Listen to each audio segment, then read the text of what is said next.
1 Corinthians chapter 15 is all about the resurrection. Our resurrection, the promise of our resurrection, and dealing with the various aspects of the resurrection.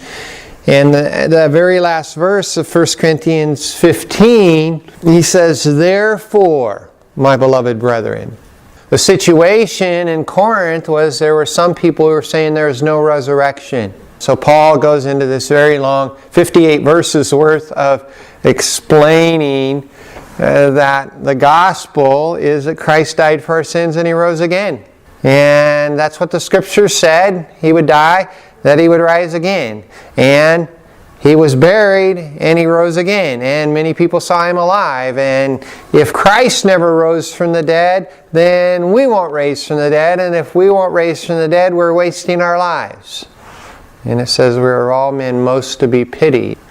And there's an element there in which is kind of foreign to Western Christianity, in that the cost of serving the Lord in the level of devotion. Kind of the mentality that we have in our culture and society and many of our churches is, well, I got my life, I got my job, I got my family, I got my hobbies, and I'll add Jesus to that. Biblical perspective is Jesus is everything, and I have all these other things too.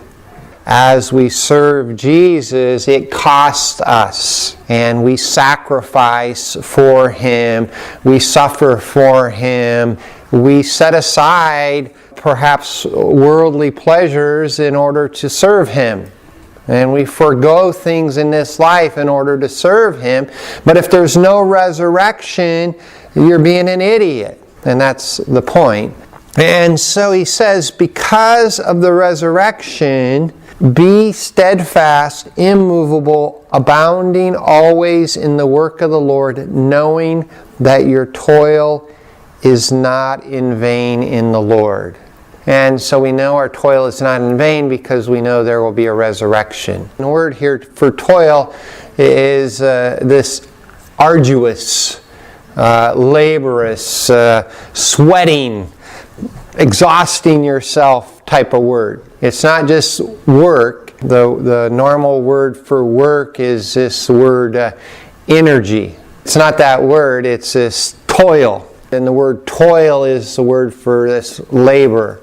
And so he says, knowing that your toil is not in vain.